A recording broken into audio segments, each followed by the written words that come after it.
Okay, good evening, everybody. I want to thank you all for being here. I want to thank all the legislators who are here and those who aren't here who worked with us and with one another over the course of several months. Because if you will remember, we actually had a redistricting session that took up the month of February, and then this 3-month session started in March.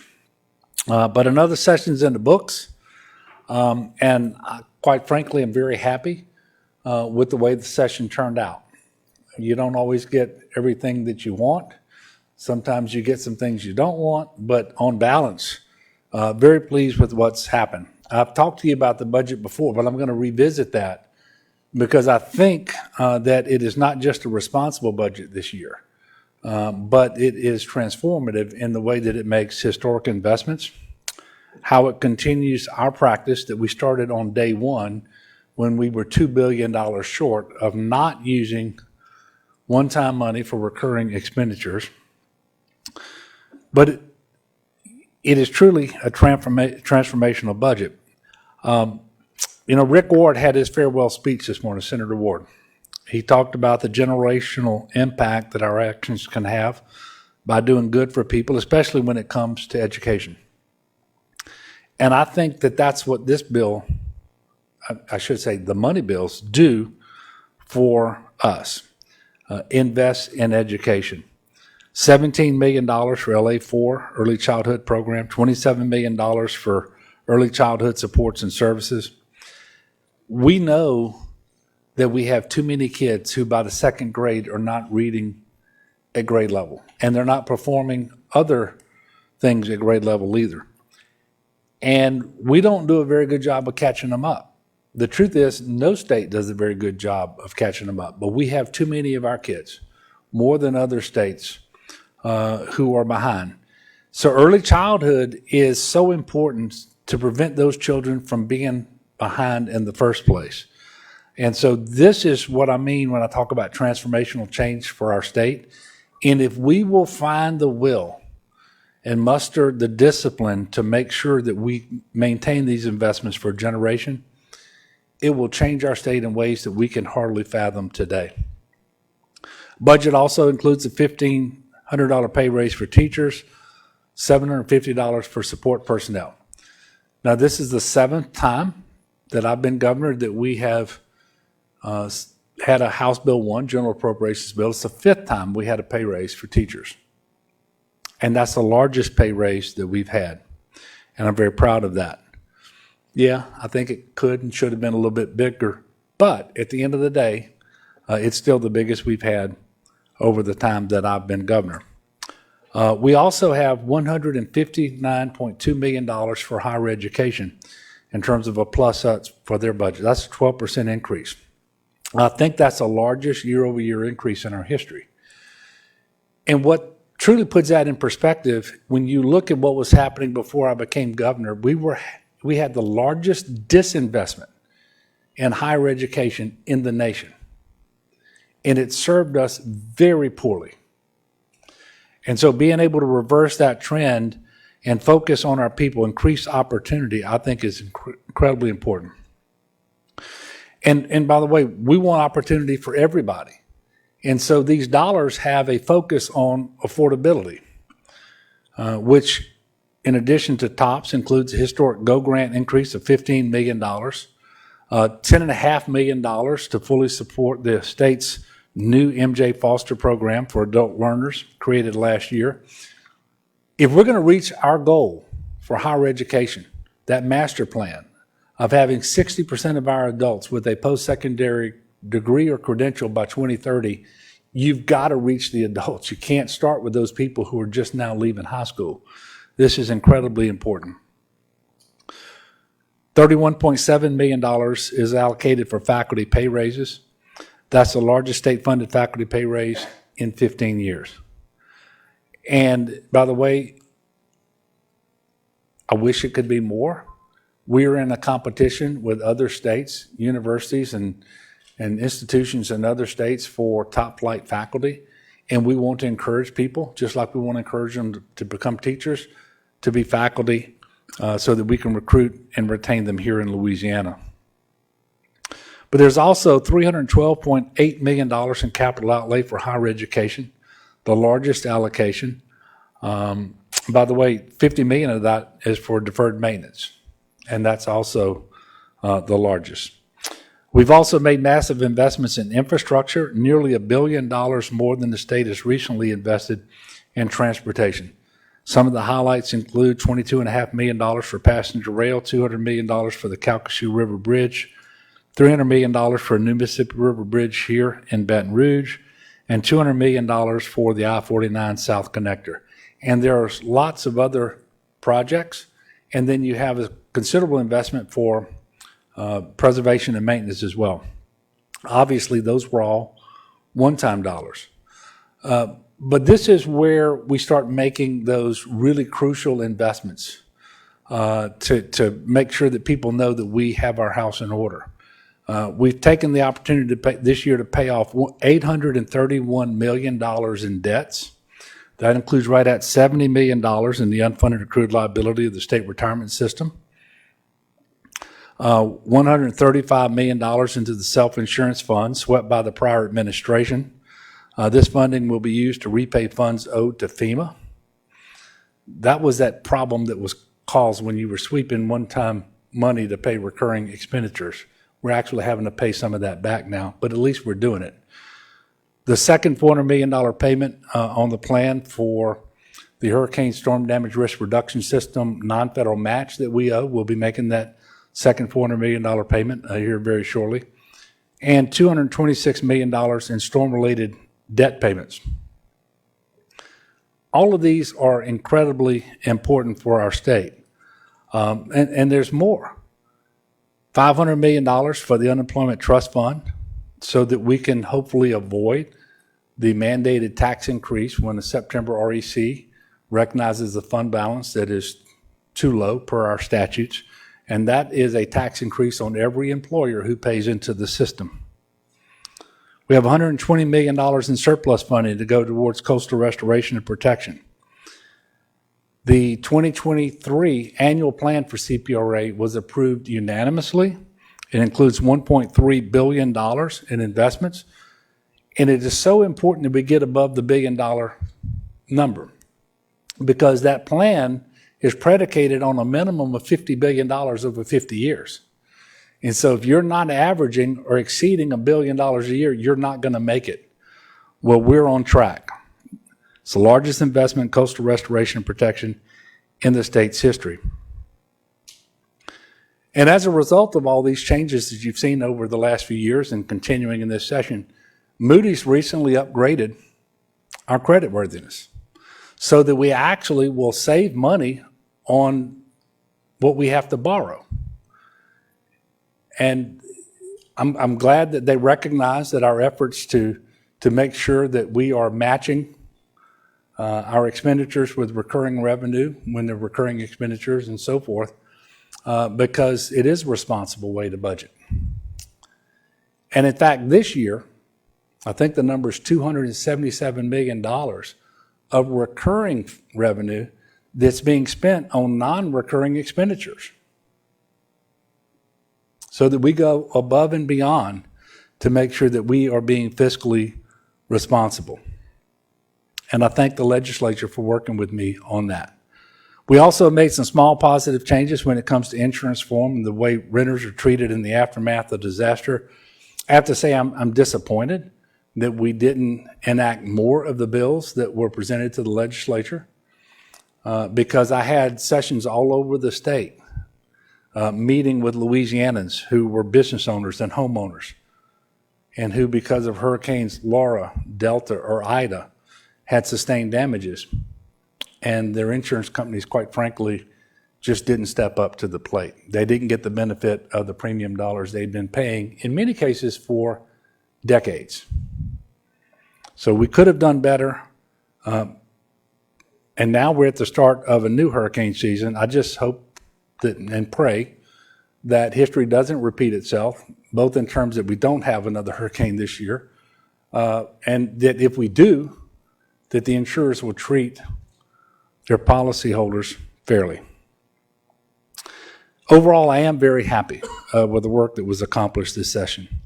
You know, I talked about Senator Rick Ward's farewell speech a little earlier, and he said something else, that it's okay to disagree with one another sometimes, but you can still work together for what's best for people.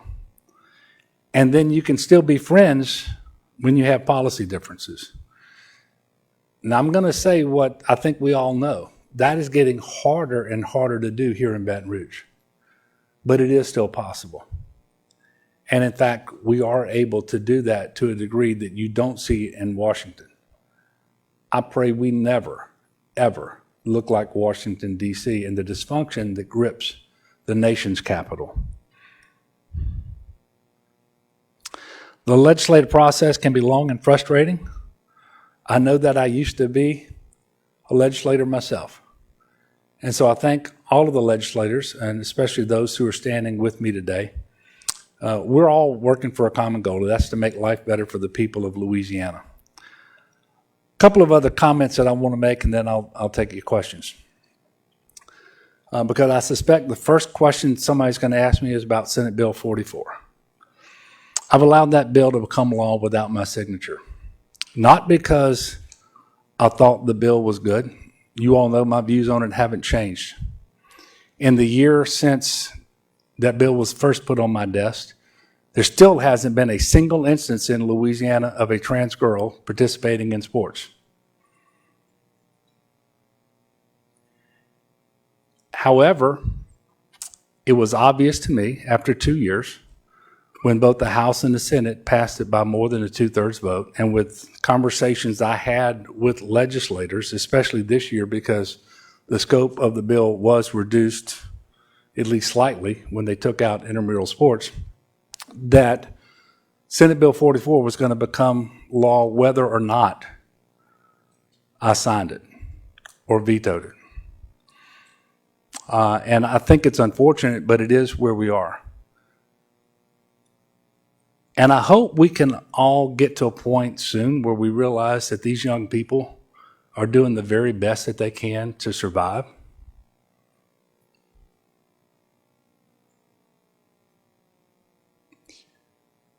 I just think we can be better than that bill. And unfortunately, I believe that the folks, and this is a nationwide effort, y'all know it, whether it's intended or not, the effect is to send a strong message to at least some of these young people that they shouldn't be who they think they are, who they believe they are, who they know that they are. And I find that very distressing. I do believe that we can be better than that. And we shouldn't pretend that there's unfairness when there's not. It's not happening in Louisiana. But if we want to talk about fairness for women, why don't we talk about equal pay? Where we're dead last in the country in terms of what we pay women relative to what we pay men. Why don't we start there? It's real, it's documented, and it's happening here to a degree it's not happening anywhere else in the country. In 7 straight years, I have asked the legislature to address that. They can't do it. But they can address something that is non-existent. That is unfortunate.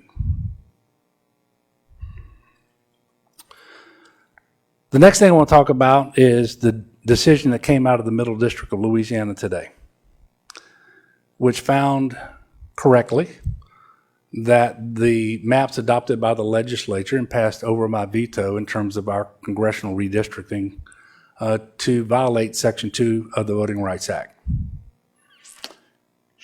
The judge went further and said that we have until the 20th of June to pass a new map. That map needs to contain at least 2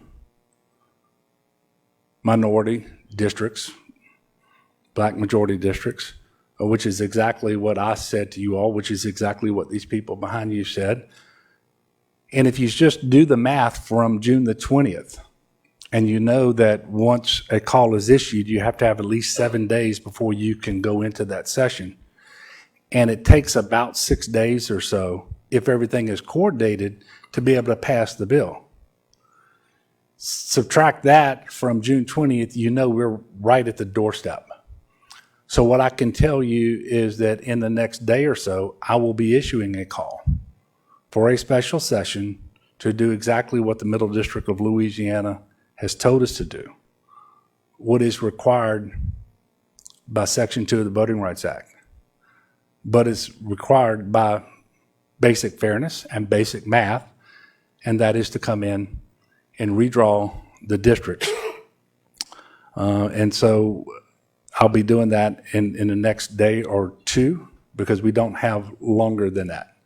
And I just wanted to provide notice to these legislators who probably thought they were going to be going home for a while, and to the people across the state. So at this time, assuming I haven't answered all of the questions that you were going to ask me, I will take a few questions. Yes, sir. Thank you, Governor. Out of the 3 possible locations for the new Mississippi River Bridge, do you have a preference on which one? No. But I have a preference that we get the bridge in the right location and do it soon.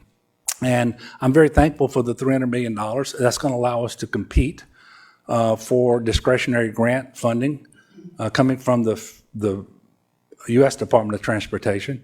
And that's going to be very helpful. It also signals to the private sector that we're very serious about this as well. Quite frankly, that should have been $500, because you never win more in grant money than you have set aside for the project. So if we're wildly successful in this first round of grant applications, we'll win a couple $100 million, which is very helpful, but that'll bring us to where we should have been without any federal participation. This is going to be a very expensive project.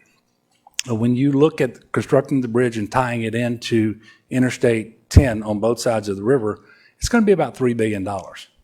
And so hopefully, and we do have another opportunity next year. I believe we'll have another opportunity to invest more money into it. Hopefully we will take advantage of that opportunity. There's just no doubt in my mind, and really nobody pushes back on this assertion. It is the number one most important capacity infrastructure project in the state of Louisiana. So let's get the from 3 to 1, and let's get it built. Yes, ma'am. Governor, you just detailed that you thought the ban on transgender women and girls participating in sports is harmful to people who are vulnerable. Can you explain why it doesn't send a mixed message that you're not willing to veto the bill, even if you got overruled? Well, I think I explained my rationale.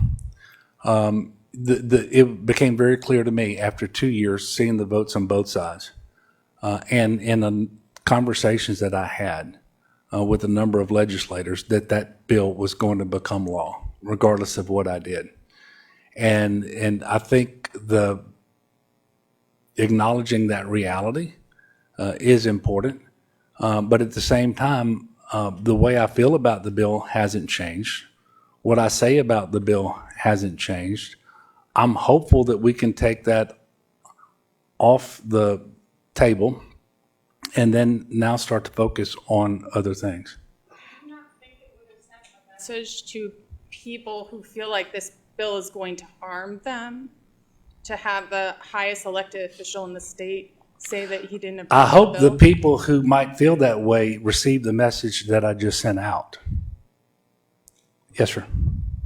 So legislation passed that would take public school money and give it to private or home schools programs for students that aren't reading at grade level. I was wondering what your thoughts were on that, and if you were considering a veto. Yeah, so I've told you all before in response to a question, I don't favor those bills. I've got a long history as governor, but before that, as 8 years in the legislature, of not favoring taking money from public schools and diverting it to private schools, parochial schools, home schools. If there's another way to fund something, yeah, I might be open to it. But that's not what I believe is right and best. We are primarily responsible for public schools with public money. And so not a bill that I will approach with an eye towards signing. However, I have committed to meet with the author of that bill and give her an opportunity to tell me why I'm wrong and why she's right. Yes, ma'am. Governor, what is your response to Senator Jackson's bill passing that criminalizes abortion to a degree and does not have exceptions for incest and rape? Well, first of all, you heard me say the other day that I favor those exceptions, and I do it. It's not easy for people, and I understand that. I've got a long history as a legislator and as a governor, being pro-life myself. However, I believe that the force of law should not compel a lady or a girl to carry a rapist baby to term. And I think to ask that question is to answer it. But the first part of your question, this law doesn't do that. That law has been on the books since 2006. This bill that you refer to doesn't change anything in the trigger law. As you all know, we've had about 5 decades of bill enactment since Roe versus Wade became the law of the land. And I believe Senator Jackson's bill was an effort to reconcile all of those various enactments so that you had more consistency and less of a problem in terms of different definitions, different penalties, different things like that. But, and quite frankly, the White House got this wrong today, and others got it wrong today, and maybe they read The Advocate, I'm not sure, because they got it wrong today too. The bill that does this, the law that does this, has been on the books since 2006. Yes? Given your position on a lack of exceptions for rape or incest, do you regret signing into law the heartbeat ban in 2019 and the 15-week ban the year before that? It didn't include those provisions? No. Didn't include the provisions, but I wish they would have. Yes.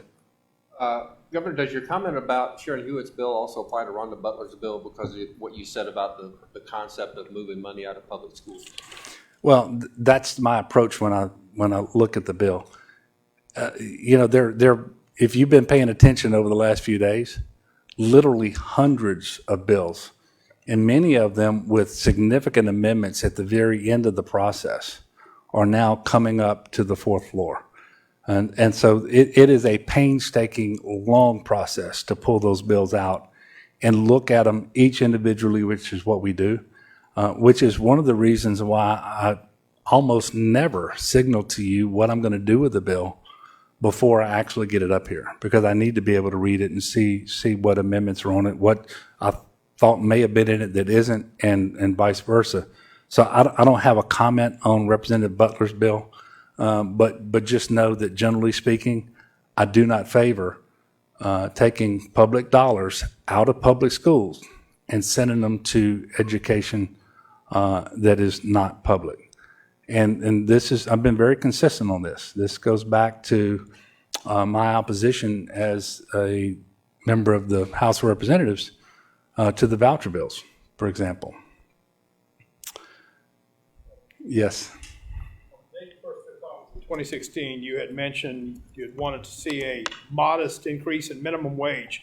Mm-hmm. Well, 6 years have passed, we still haven't seen it, and with gas prices going up, does it disappoint you that we have not seen that yet? It does, but you know, I recognize that there's very few people out there working for minimum wage. I'll give you the dollar figure in case you don't know it. It's $7.25 an hour, and has been since 2009 because we don't have our own minimum wage. So we use the federal minimum wage, and it hasn't been changed since 2009. Nobody can think that that's reasonable. Even before the current inflationary period that we've been in for the last number of months, you couldn't have thought that that was reasonable. And the business folks here in Louisiana Lobby and others are always against that bill. They don't even want Louisianans to be able to vote because they know we will become another state to adopt a higher minimum wage. And I find it offensive, quite frankly. And it's right there with the equal pay for women. That we know that 60, 70% of the people in Louisiana think the minimum wage should be higher. Nobody thinks we should continue to wait on Congress, and yet there's no action downstairs year after year after year. But guess what? We're going to go back into session in April, and I can promise you there will be an equal pay bill. There will be a minimum wage bill. We will not stop because it's just wrong. It is just wrong. We owe our people more than that. How many children do you think we trap in poverty because we don't pay their parents what they should be paid when they go to work? And ironically, the same people who don't want to pay them better are the ones most likely to vote against any assistance for them. Doesn't make sense to me. Yes.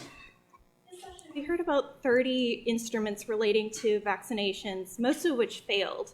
But in the course of that, we had a lot of discussions and hearings in which we heard a lot of misinformation. Can you talk about the way that the legitimization of that misinformation can have an impact on public health? Well, I don't think there's any doubt but that our vaccination rates here in Louisiana would be much higher, and that public health would be much better served if more people were vaccinated. And the reason that many people are not vaccinated is because they have fallen victim to misinformation. And that misinformation seems to be choreographed and coordinated. It's available readily on social media and otherwise. And it is easily demonstrated to be misinformation, false, absolutely false. But it is still taking root, and it's really sad to see that happen because we know that these vaccines are effective. They prevent against serious illness, hospitalization, and death. We're right at, 18,000 deaths in Louisiana? So, I mean, it is sad, and for legislators to introduce bills that actually support, that buttress the misinformation, that use all the misinformation talking points to try to advance the bills is pretty sad. And I'm very thankful that the legislature did, in fact, block most of those bills. And quite frankly, there's some Democrats behind me who are responsible for that, and I want to thank them. But they didn't block them all. But you know that I cannot allow a bill to become law that would just further undermine public confidence in the vaccines that are so critical to our success in waging war against COVID, because that's what this is. Tyler, I wonder what took you so long.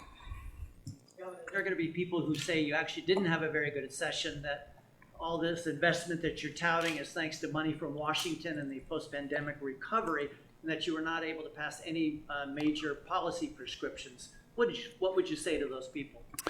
I would say look back at what was going on in this state in 2015 and just compare and contrast. It's pretty simple. I mean, we had excess dollars, didn't come from Washington. We had surplus dollars, didn't come from Washington. We have the lowest unemployment right now in Louisiana ever measured.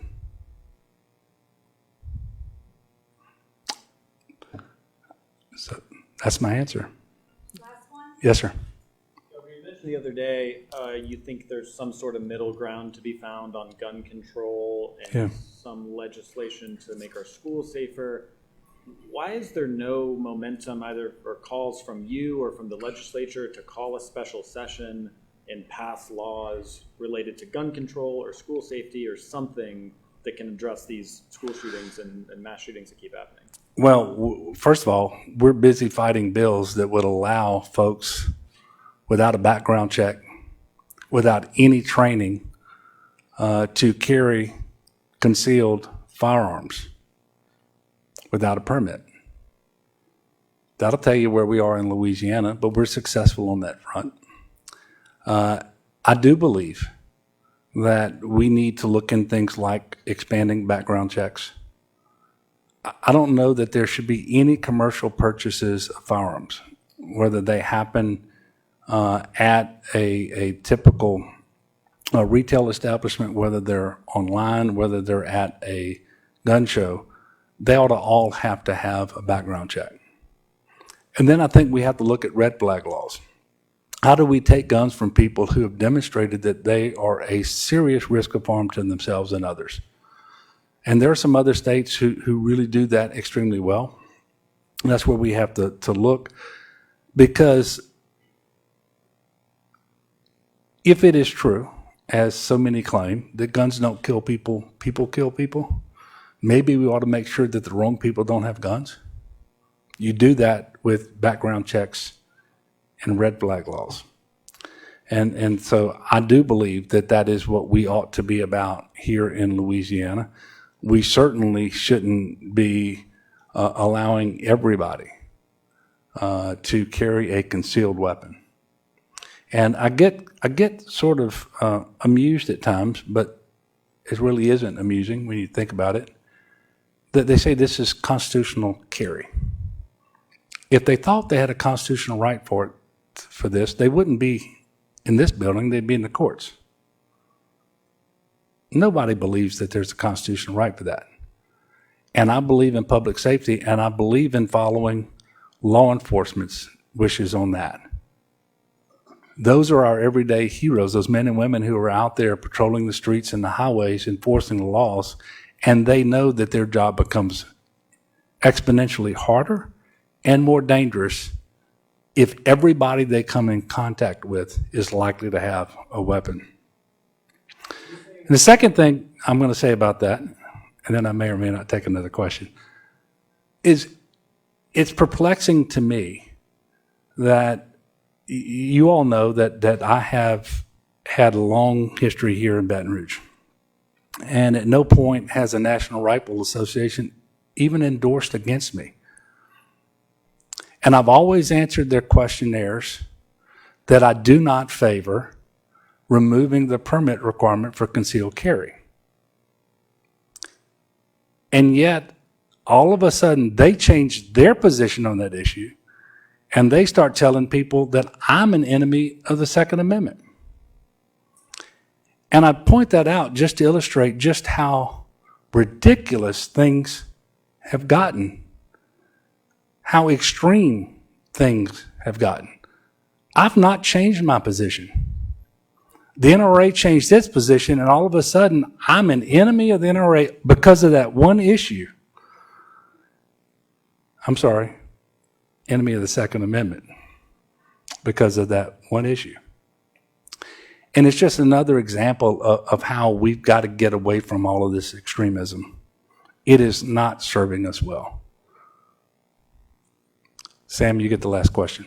Yeah, just to follow up on that, you laid out some solutions, and then you said, we're fighting this, this permitless carry. Are you indicating that you don't think the legislature is amenable to these solutions you've laid out regarding red flag laws and background checks and that sort of thing? The truth is, I don't know. But you're not until you are.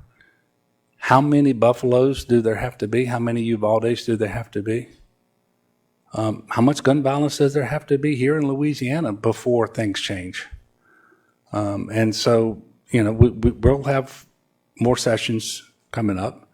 I suspect you're going to see it. And I think if you go back and look at the bills that have been introduced, there have been a fair number of bills about gun safety as well. They just haven't gone as far as some of the bills that seek to go in the opposite direction. Look, thank you all for being here.